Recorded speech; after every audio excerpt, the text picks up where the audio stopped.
Hey, Aaron and I probably get, I don't know, a couple of emails every month about how we do the podcast. How do you do a podcast, they want to know, because they can't quite figure out why people such as us would. If we can do it, anybody should be able to do it, right, Aaron? Yes, correct. Exactly. So I want to give a quick tutorial on how we do the podcast, or how you can do a podcast fairly quickly. I'm going to be using Aaron's MacBook Pro. I do somewhat the same thing on our iPhone for our bar thing, but it worked just as well on the MacBook Pro.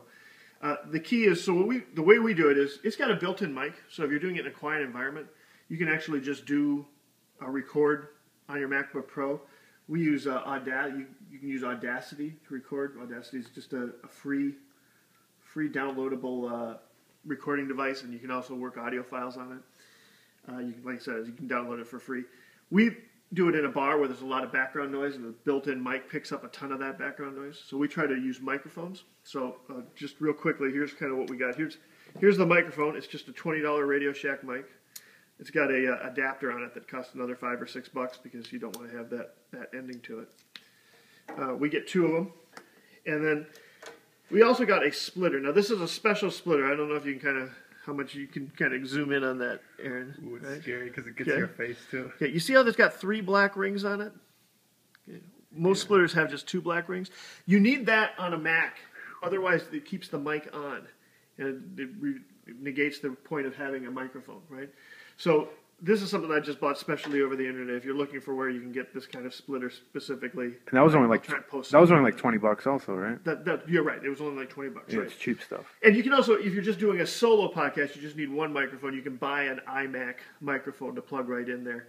But if you try to just plug this microphone, a regular microphone, into it, it won't work. It won't work because it's got 2 instead of 3. That's right. It doesn't have the right. We learned this, right. Yeah, or I learned it. We learned it. John just gave me this identical tutorial right. for when he's gone. So then he said, "All right, so now we're gonna just plug." And by gone, I mean when I kill him.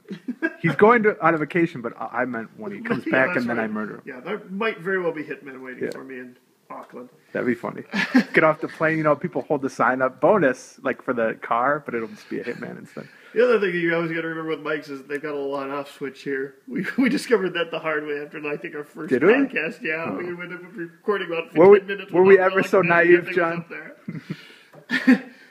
So anyway, then you just open up Audacity, hit the little record button, and it records a nice track like this. We already recorded the track for you.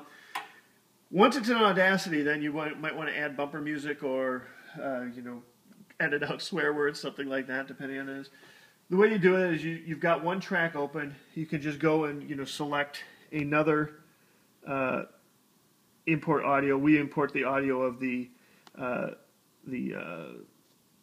Jerry Rhodes soundtrack here. And then we import another audio over here of the Ender. You just cut and paste. So this was originally over here. We cut and pasted it over here. So I guess we'll just do.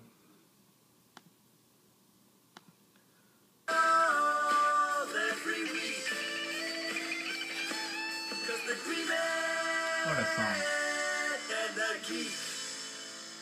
And welcome. Come on. Should I give you an MC? So you can see we just cut and paste this right here to end at the end of that. You can also control the volume on these by just clicking this little button up here. And so that's how we end up fading it down. Yeah. And they are fading it down and up. Okay. And when you're all done, you just file, export, and you can save it as a MP3. Actually, we've got the one I'm going to change this for you. Well, you should probably move that down to a quality of like 40, because otherwise it becomes a really big file. Okay. Once you've saved it out there, I think it's on Aaron's desktop, you can load it up to any one of a number of different hosting websites. A lot of them are free. The one we use is called Libsyn, Libsyn. Liberated syndication. Oh, you're right, Libsyn. You're right, Libsyn. And it was free originally. We've got so many out there right now that it costs us about $40 a month. It would be free if you only did like a couple of or nobody downloaded them. That's right. Yeah. We're a victim of our own popularity. That's right. That's right. So then you just when you open up the Libsyn thing, it shows you it's got statistics and how to publish. You just open up a published piece, enter your title, your description. Put a picture. Maybe put a picture in if Kristen has been nice enough to create one for design you. a logo for you. Load up the MP3 using hard drive. It takes a little while to load it up there, and then once it's loaded up, it just automatically appears on your home page, which Libsyn points, and then you just start telling people that you're got their podcast ready. So that's it. There's about a dozen other different ways to do a podcast. There's different ways to host it. There's a bunch of different ways to record it. We do it often on the iPhone and then download it onto the PC, etc. But give it a try. Let us know if you do something. We'd love to hear it.